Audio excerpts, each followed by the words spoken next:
At 2 Samuel tonight, chapter 12. The text is verse 7, 2 Samuel chapter 12. The verse is verse 7, but we'll be looking at the story in general and a couple of other verses. As usual, if you have a bulletin or something else to write on, something comes to your mind while we're sharing, just make a note. We'd be glad to, if it's a question, try to answer it. If it's input, discussion, we'd be glad to have that. At the close, then we'll come around the Lord's table for anyone that can stay. I mentioned again, we have visitors periodically. We don't practice closed communion here. Many churches do. I'm not critical of another church, but we don't understand the Bible to teach that. If Jesus is your Lord, you're welcome to join with us. I will say we believe in the real presence of the Lord in the Lord's Supper. 2 Samuel chapter 12, verse 7. We're thinking again about the explanation is the cure. 2 Samuel chapter 12, verse 7. And Nathan said to David, "You are the man. Thus saith Yahweh, God of Israel, I anointed you king over Israel, and I delivered you out of the hand of Saul. And I gave you your master's house, your master's wives, into thy bosom, and gave you the house of Israel and of Judah. And if that had been too little, I would have moreover given you such and such things." And then he goes on to chastise him.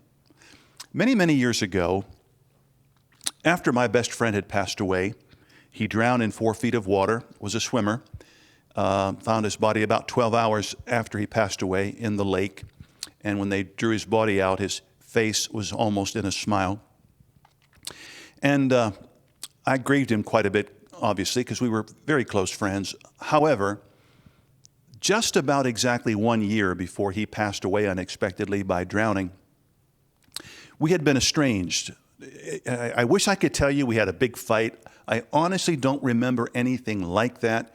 It was more like he began to run with a slightly different crowd, and we just weren't together like we used to be, didn't do some of the same things. It was about a year. And it wasn't too long after that, I began to have a dream. And I don't remember how many times I had it, but I had it more than once, more than 3, maybe 5 or more. And it was always the same dream. In the dream, my friend was back. And I was delighted to see him, of course. And how you been? What's going on? You know, and then what do you want to do? Go to a movie or this or that or the other. We used to make movies together, actually. Wrote the scripts and shot them. And then I remember like yesterday, we would go to his friend's house and she let us use her little editor. And we used to cut those right on the kitchen table, you know, put together these little 15-minute movies. And we were talking about all this and that. And then he would get kind of sad. And what's wrong? What's wrong? Don't you want to do that or whatever? And he would say, I've got to go. Really? Yeah, I'm only here for a very short time. Well, how long? And he would always say something along the lines of only 9 months or only a year. And I would wake up. And I thought, what in the world? What could that possibly mean? And I'll throw this in free of charge because I'm asked about dreams periodically. By the way, I'll give Solomon a little advert. He's very good at dream interpretation, very, very good. He gets a lot, and a lot of his come literally true. He has warnings for people that they don't always listen, but he's very gifted that way. But in any case, this is something about a dream that you might benefit from. If you have the same dream over and over, it likely means there's a message you are not getting. So definitely spend some time seeking the Lord. Ask Him what it is He's trying to tell you that you're not getting. A repetitious dream generally means you haven't gotten the message yet.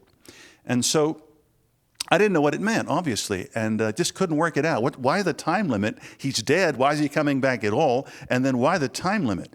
And another friend of mine was home from college, and we were doing something together, and he was studying psychology at that point, although he eventually became a lawyer. But he was studying psychology, and I said, you know what, Dave, I've got this dream, keeps coming back. He said, oh, tell me. I said, really, you don't mind? He said, no. He said, not at all. I said, I'd like you to weigh in on it. So I told him the dream. And while I'm telling him the dream, he's smiling like the cat that ate the canary. And I couldn't figure it out. I thought, it doesn't sound funny to me. He knew Louis too. And I thought, what's he laughing about? And I said, what's going on? He said, I can tell you what your dream's about. I said, you can? He said, yeah. I said, well, please do. He said, you were best friends, right? I said, yeah. How long were you best friends? And told him. And he said, did you have any problems with him at all before he passed away? I said, no. And he said, well, how long would you say you were estranged before he passed away? And I said, round figures, 9, 10 months, a year. Why? Well, in the dream, how long does he say he's back for? I said, about 9, 10 months or a year. And he said, you realize what it's about now, don't you? And I said, I think. He said, you're trying to get back that last year that you missed out with him before he passed away. And I never had the dream again. The explanation was the cure. Once I understood the message, I didn't have to try to figure it out anymore. Isn't it beautiful the way the Lord can do that? He can give us the explanation of whatever it is we're dealing with, and that explanation alone is often enough. Not always, some things are gradual, but sometimes the explanation of the problem is enough, and it will have an ongoing effect. And I've never, ever had that dream again, some 40 plus years later. That's what we have here. So again, let's read ourselves in. What you see here, first of all, is what I would call the power of a parable. This verse, as you probably know, is the climax of the story that David began about a year earlier when he was AWOL. Remember, his people, his soldiers were doing war with the Ammonites, and he felt free to stay home. How many have heard the old phrase, idle hands are a devil's workshop? Roaming eyes are not far behind. That's a fact of life. As a matter of fact, in this story, you and I tonight see a preview of what Paul wrote about 1,000 years later in Romans 6:12, which you just referenced Sunday if you were here, right? Paul tells Roman believers, stop letting the sin principle reign as king in your mortal bodies in order that you should obey it, the sin principle, in the desires of it, the second it, the body. And I mentioned Sunday, and I'll mention it again tonight. If you want a successful Christian life, it's kind of simple. It's not really hard. You just pay attention to your senses. Watch what you're constantly looking at. Watch what you're listening to all the time. Pay attention, to where your feet are wanting to take you. Be careful of what you find yourself wanting to get a hold of, right? Very simple. This shows us, not because we think so or would like it, the Bible says the 5 senses are the gateways to problem areas. And forewarned is forearmed. Would you agree with that? It's a fact of life, Think about it. Instead of being with his men, David's studying Bathsheba on the rooftop, right? Began with a look. The look led to coveting. The coveting led to adultery. The adultery led to murder, but it all began with a look. The look was the hook. It's quite amazing, isn't it? And hopefully, this might even help menfolk out there, Christian menfolk, that feel guilty when they find a girl attractive or have some kind of visceral reaction to some pretty girl. That's a look. It's called you're still alive. You're still well. Everything's still operating like it's supposed to be, right? Now, if you make a point of looking to the place where you start coveting, what's that mean, Pastor? It means you're deciding, I'm going to have that person, whether her husband likes it or not. Now you've crossed another roadblock, see? But, looks, we have no control over that. But in David's case, it went from sight to coveting to adultery and then murder. It didn't happen all at once, did it? Doesn't for us either. I love this. Someone has written, when imagination goes to war with will, imagination wins every time. We are moved by what we think about, right? By what we picture in our minds. If I tell you, isn't that beautiful when you squeeze a lemon, watch that juice come out, you're salivating probably. That's just the way we're wired. It's in our DNA. It's the way our bodies work. We're ruled by our senses unless we are born from above and start to live out of our essence, out of the inner man rather than the outer man. Now, and by the way, I'll remind us tonight, because I think we need to be reminded nowadays, constantly being bombarded, as we are by the world system. In Genesis 11:9, Yahweh mentioned the importance of the power of our mind, of what we think about. Because he looked down and he said, wow, this lot, if we don't do something about it, they all speak the same language. Nothing they imagine will be impossible to them. Because the thought is fathered to the deed, right? Why are we here tonight? Anybody know? Because some member of a Baptist church who happened to be an architect designed this place. He had an image, he had a vision of what this place ought to look like, and that vision became a reality. And God bless them, they built this church for us. They enjoyed it for a while. We've enjoyed it longer. Okay. Now, look at the power of the parable here to bring the explanation to David, to cure him of what he was blind of. Nathan the prophet sent to David by Yahweh with a very powerful, a very pointed parable. Some words that created pictures in David's mind that could explain what was happening in his life. You know the story. The point was to bring the king up short regarding his misdeeds. Very simple story. Two men, one poor, one abundantly rich in sheep and cattle. The poor man has only one small ewe lamb, which the Bible says he bought, purchased, didn't raise it, bought, cared for, watched grow up with him and his sons, and it became like a daughter. The Bible says it ate his food, drank from his cup, slept in his bosom, and became, as I say, like a daughter to him. Now, sadly, think about this, and the only thing you can imagine is just abject willfulness.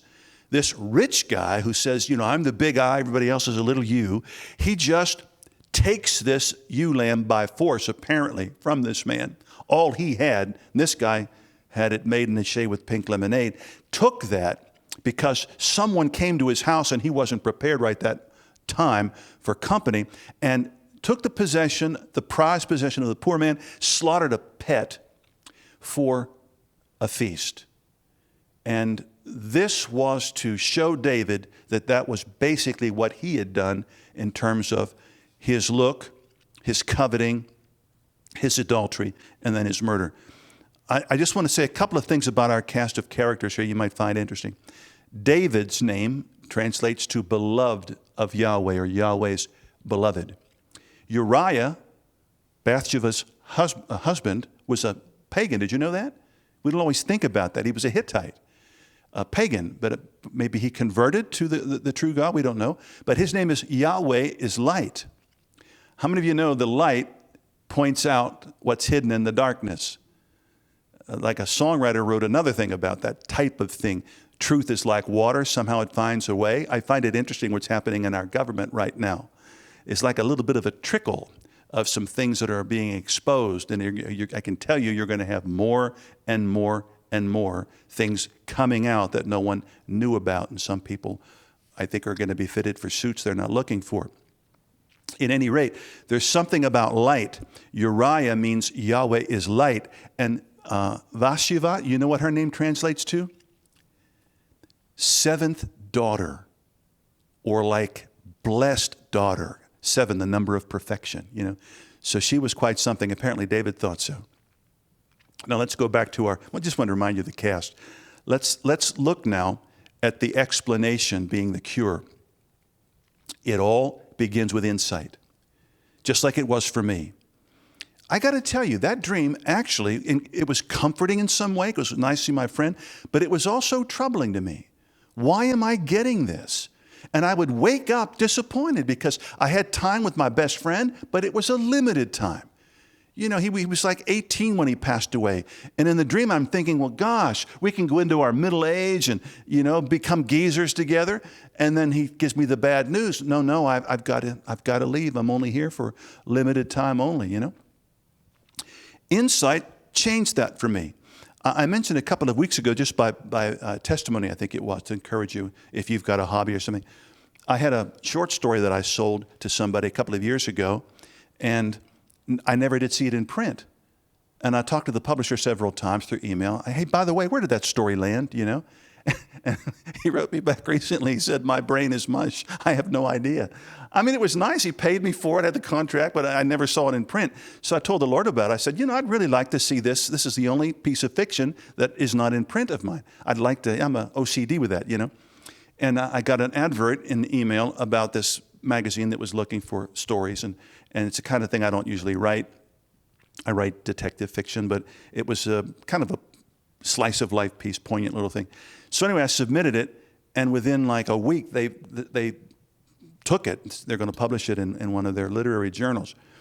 And their motto, the publishing company's motto is, and I like this, true sight is not in sight, but insight. Isn't that something? True sight, true vision is not in the act of vision or seeing, it's in insight. In other words, it's more important what we see with the eyes of our heart than what we see with the natural eye. Psychologists, when someone has an emotional breakthrough, they usually call it an epiphany, right? A breakthrough, they'll call it maybe an epiphany or insight. Metaphysicians will call it understanding. Do you know what the Bible calls it?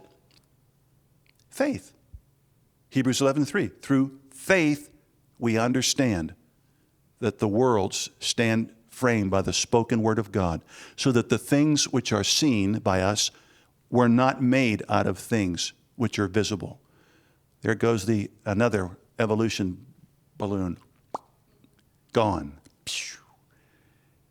What we see did not come from what we see. It came from the word of the Lord. It didn't develop. It came from the mouth of God. Didn't take more than a second, less than a second. Quicker than you can blink your eye. He's something, isn't he? It doesn't take him a long time to do anything. Romans 10:17, same thing. So then the faith by hearing, and the hearing by a spoken word from God. Rima Theou, the voice of God. When I was listening to my friend describe what he saw in the dream, just hearing that, it wasn't just his words. It was, wow, like being in a dark room. Suddenly there it is. How many have had that experience? You can't put a price on that. You cannot put a price on God giving you inspiration. So it's awareness that David lacked, and so do you and I more often than we care to admit or are afraid to admit, right? And it comes through seeing, as I said, with the eye of the Spirit or the heart. And I would again suggest to you that this is why dreams can be very important. I'm not asking you to keep a dream diary. I'm not for or against that, but I don't think the Bible necessarily, suggests that. You could try it. But I would say this, if you wake up and remember the dream, that's the one you want to think about. Then you might want to jot it down. A lot of our dreams are just through, as the wise man says, through a multitude of business. It's your brain, sorting things that happen through the day that came in through your five senses. But a spiritual dream, you'll normally remember it, and as you think about it, God will give you the meaning. And it might solve a problem, answer a question, meet a need, lift a burden, whatever. It often comes, as I say, through seeing with the eye of the heart. In Numbers 6:12, Yahweh said, when I deal or minister with a prophet, I'll make myself known to him in the vision and speak to him in the dream. Now, that information might be helpful for the prophet himself or herself, right? But it might also be that person, that man or woman of God, is to be a conduit to someone else. If anybody here ever needs a lift, go see Charlie. But by appointment only. Call him first because he may not be there. But right in the middle of, we're just talking about this and that, right in the middle of some things, he just began to prophesy to me. And you know when someone's speaking as the oracles of God and when they're not. The same English language, but it's different. And I just sat there and took it in. I thought I might be lifting him up a little bit. I hope I didn't make it worse, but I'm the one that got lifted up. And as I was driving away, I'm coming down Coleraine Avenue, and I'm looking around, and I felt the Spirit of the Lord tell me, look around. Look around carefully. So I'm looking at, some of the restaurants closed, some of the business. Look around carefully. He said, I'm turning everything around. And when I do, it'll be better than it was before. I think it's going to be everything about this whole thing, right? They're already finding out that these death tolls, I'm not saying anything is malicious about it, but they're wrong. They're inflated because of mistakes and so on, right? How much more will we find out that things are going to change? I've said this before. I'm not a money guy, but I just have an impression. I don't say, God, hello there, this is it. But I have an impression at some point the stock market will go over 50,000. I don't invest in the stock market, but some people do. That's probably good news, right? We were nearly at 30 before this nonsense started, right? And why couldn't it go over 50? I think it will. Back here anyway. Don't go out and start investing now. Pastor said, I didn't tell you when. I just have an impression it will. Somebody gave our fellowship a bit of stock. Years ago, it's been up and down, and suddenly we have if we wanted it, we have a bit of a what would you call it? Savings account, right? And if it goes up, we have a bigger savings account. If it goes down, we don't. But it's kind of nice, isn't it? You don't have to do anything about it. It's just there, How do I get on that? I don't know. Maybe someone needs some money encouragement. You know my story about that, don't you? Trick to money is having some. So, again, now the explanation is the cure. Let's watch it. After Nathan delivered the message that we've just talked about, that little parable, how many of you know we think in pictures? Why are the words of Jesus so powerful? Why did they say, never a man spake like this man? Because he never said, thus saith this rabbi, thus saith that commentary. He always spoke as the oracles of God, and he used stories. If I tell you a story, you'll remember it. I've had people tell me years after I've preached something, boy, I still remember when you talked about that car. I'm thinking, yeah, but what about the wonderful preaching I did? They don't remember that, but they remember the story. You remember 80% of what you see, 20% of what you hear. 20% of what you hear. So it's important what you see, whether it's with your natural eye, with your inner eye, right?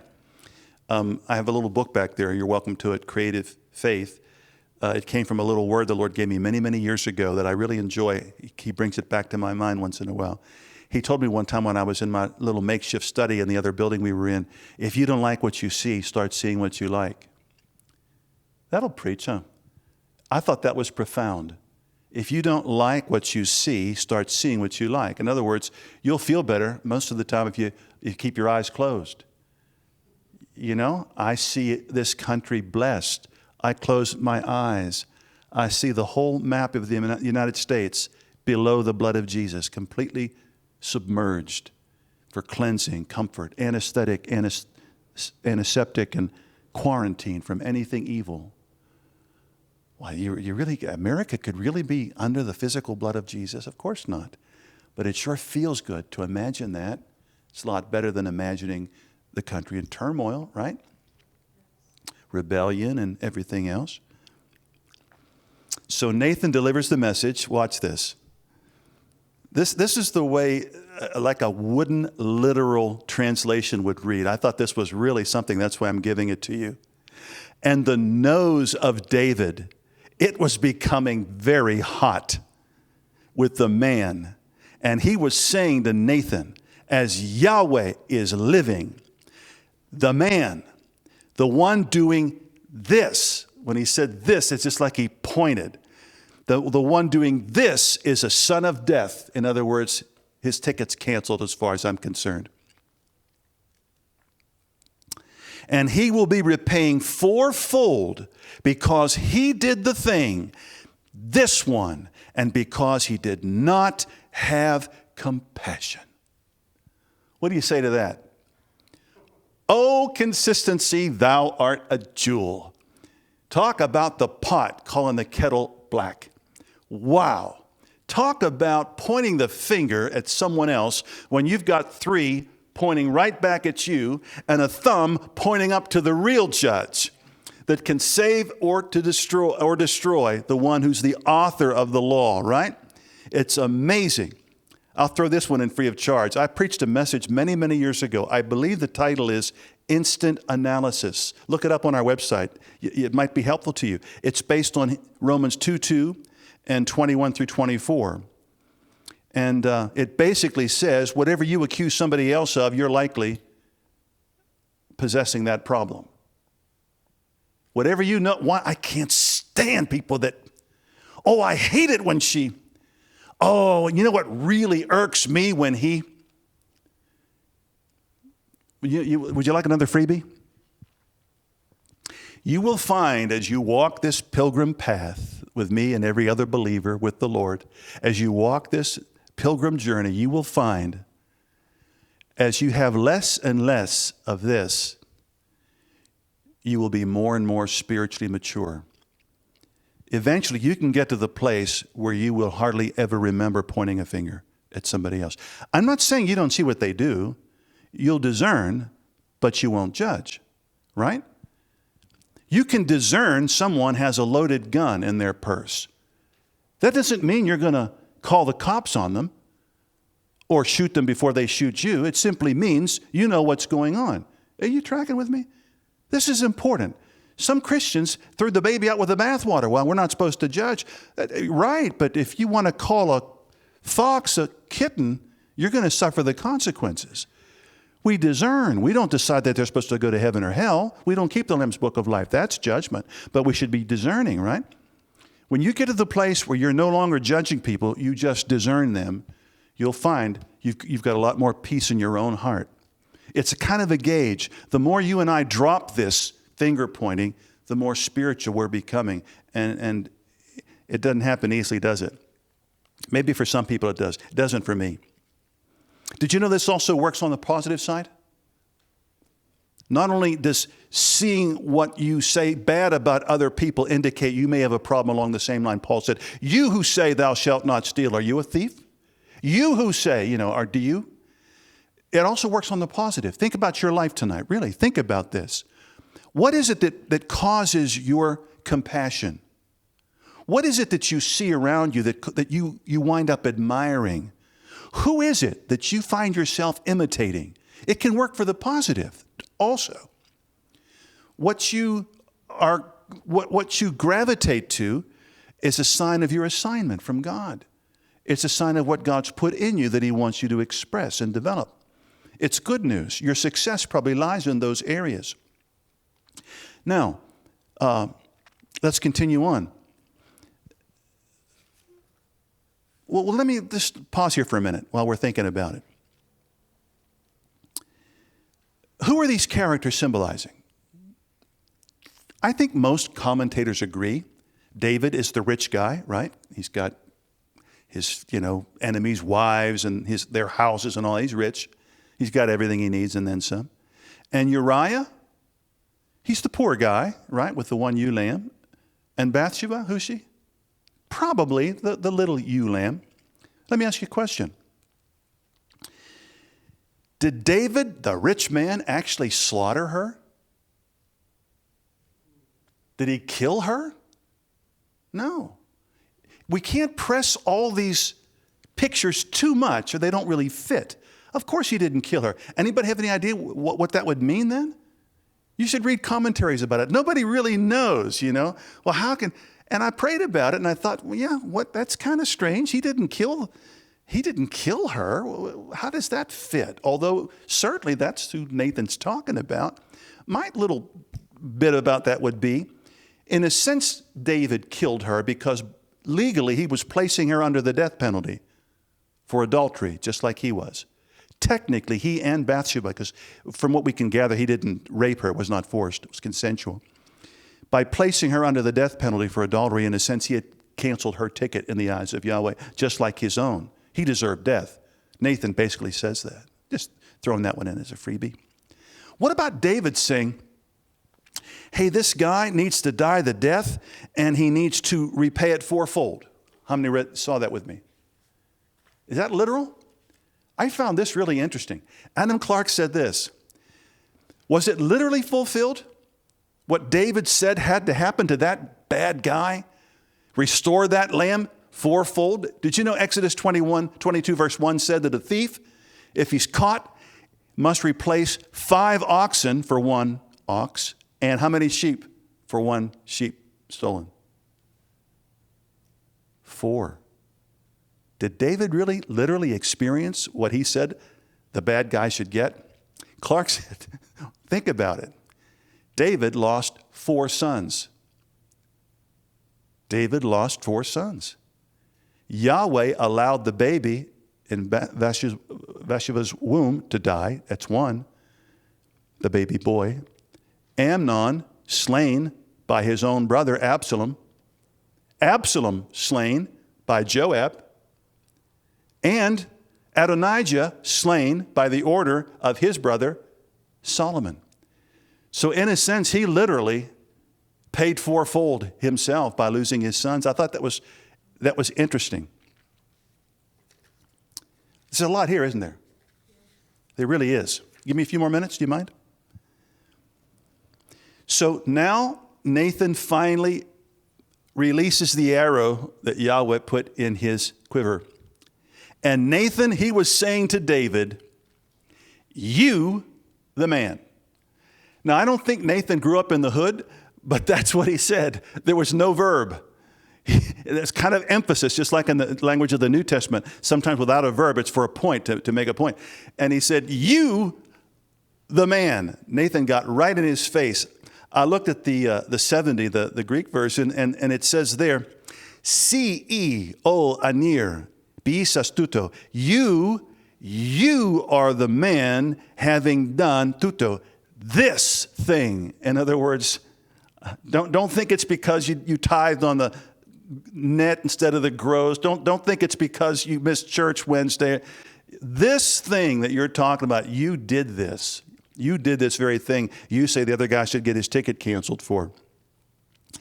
And then he related the judgments that were coming and the forgiveness of Yahweh. But he also added something else. Remember that we're talking tonight about how the explanation can often be the cure. David got brought up short, got the insight into exactly what he had done by the look that led to the coveting, that led to the adultery, that led to murder. He learned something else. If you have your Bible with you, it's in Psalm 51, verse 4. Psalm 51, verse 4. Sometime after this, David prayed this. Psalm 51, verse 4. "Against you, only you, I have sinned, and I have done what is evil in your eyes."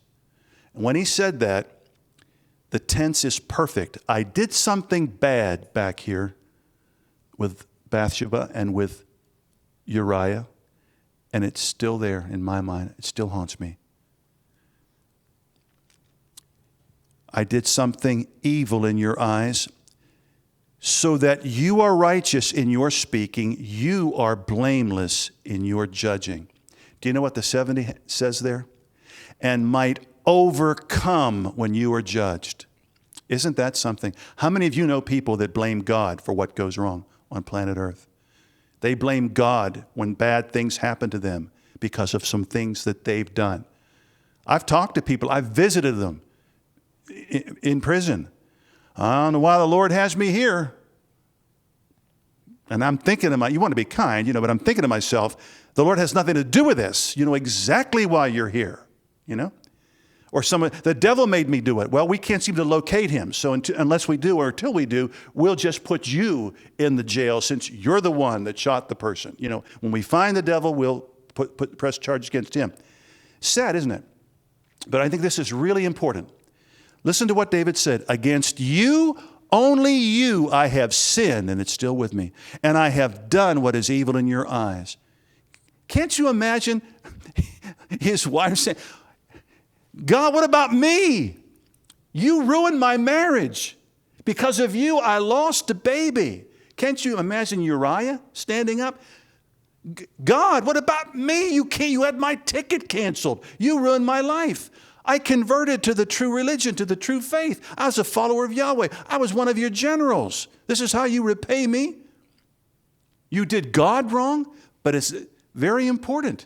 See, this kind of information does not come through the senses. David got this by the Spirit, but it's Bible. Whose law did David break? His wife's? Her husband's? Whose law did he violate? So who did he really sin against? God. She was hurt, horribly hurt. He was lethally hurt, no doubt. Our wrongdoing hurts other people, but strictly speaking, it's God's law that we offended. And you know what? If you and I really get a hold of this, it's good news. Because we didn't author the law, therefore we're not required to forgive somebody who breaks it. Do you remember Stephen when he died? How did he forgive his persecutors? I forgive you. These rocks hurt. You mean me evil, but I forgive you. I'm so glad I fasted till my pants fell down last week. I'm so glad I got killed now, so I have enough grace to say, I forgive you. I've counseled people that can't even say the word forgive regarding someone who has ruined their life. Stephen did not say that. He said, Lord, lay not this sin to their charge. How did Jesus forgive on the cross? In his earthly ministry, your sins are forgiven. He was acting there as the God-man, right? On the cross, he did not forgive that way because he wasn't dying as the God-man, although he was. He was dying as man. And so he forgave as man. So you and I would be able to forgive just like him. You might not be able to say, I forgive you, but you can say, Lord, lay not this sin to their charge. They don't know what they're doing. I love the way Jesus said that. They have no idea in the past, and they still are ignorant of what they're doing. They're trapped in what the wise man said in the book of Proverbs. There's a way that seems right to a person, but the end thereof are the ways of death. Lord, lay not this sin to their charge. Forgive them, Father. They don't know what they're doing. Isn't that a load off your shoulders? Don't have to take a course on forgiveness for 3 months, and you get a little diploma, and you go out with the same cold heart that you came in with. You don't have to pretend, oh, I feel the love. You don't have to feel anything. You can just do what Jesus did and mean it. They broke your law. Oh, sure, they offended me. They hurt me. They cost me a promotion, a marriage, whatever. They hurt me deeply, but they broke your law. Remember Joseph in the Old Covenant? When his lying, stinking brothers who hadn't changed a lick in all those years said to him, now, before our old man kicked off, he said, now, forgive your brothers. No change at all in their hearts, still conniving. What did Joseph say? You lot meant it for evil. He wasn't judging them, he just stated it. You meant this for evil, but God meant it for good, to preserve many alive. Come, and I'll nurture you, he said. Wow. That's a man of God, amen? Let me give you one more verse and we're done. I find this fascinating. 2 Samuel 12, look at verse 13. 2 Samuel 12, verse 13. After he tells him what's what, after the prophet of God says this is what we read. And David, he was saying to Nathan, much as he said in the Psalm 51, verse 4, I have sinned. I did this in the past and it's still with me. Against Yahweh. And Nathan, he was saying to David, Yahweh, he also has caused your sin to pass away. You will not die. Same tense, perfect. He forgave you back then with the result that you remain forgiven. You're not going to die. And this is very interesting. Again, Clark mentions this. He has caused your sin to pass away. Do you know what that phrase means? To pass away or to be transferred. Wow. He took the sin of David, adultery and murder, and also, if it was consensual, which it seems it was, the sin of adultery of his wife, to be his wife. He took their sin and it was passed over or transferred to whom? The baby boy. They deserved not murder. They deserved death because it was a capital crime, adultery. They didn't get it. And someone died in their place. Isn't that fascinating?